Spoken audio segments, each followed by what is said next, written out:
Good morning. When I got up and sat at my dining table to do some work this morning, it wasn't my intention to actually post a YouTube video, but I felt the need to do so after watching a video on YouTube. Sorry, actually, it was Facebook. Now, it's a really lovely video of Ellis McCann, who is the 8-year-old son of Richard McCann, the wonderful, wonderful Yorkshire-based motivational speaker who I think is fabulous and really admire. And it was a video of him doing his first motivational talk.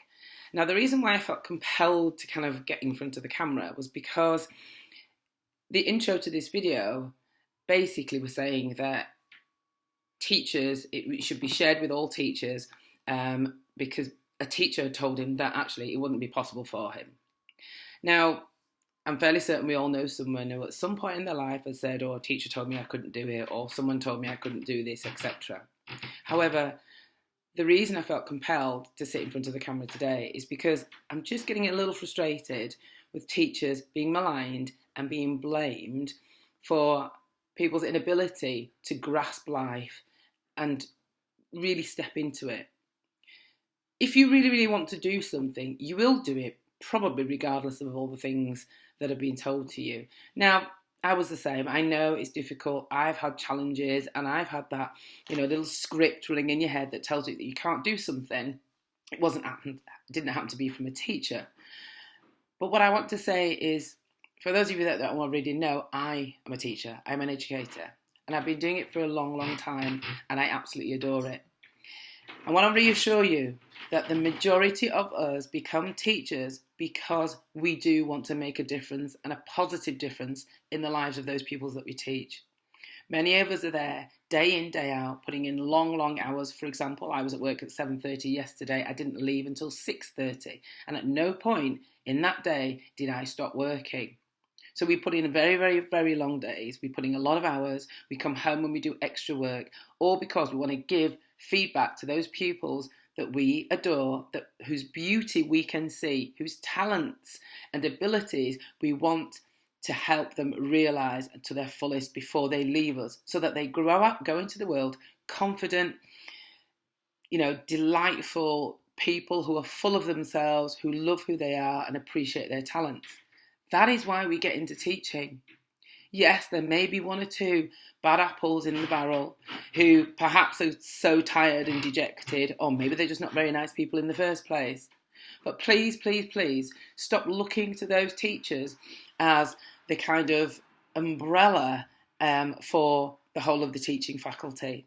I think it's about time you acknowledge and recognise that there are those of us there who do this, and we do this out of love and because of the beauty and the talents that we see, and we want to be a part of making that come to fruition.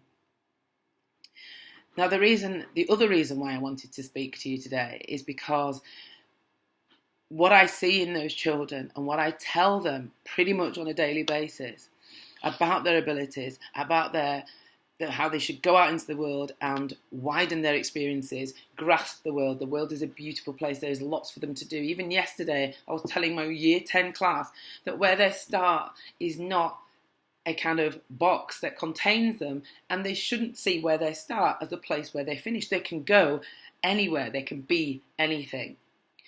And I wanted to make that point, that that's the kind of inspiration that we teachers are doing more often than not, quietly, in our little classrooms, to 20, 30 children at a time, maybe 100, 150 in a day. And we do it day in, day out, week in, week out.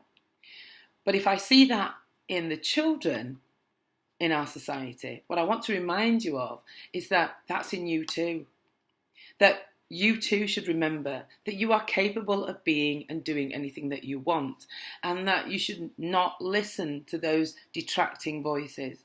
And if that detracting voice is the one that's in your head, that inner critic that kind of says, shut up, you're doing it again, you told you couldn't, you're too this, you're too that, it always starts with a 2 usually, then stop it.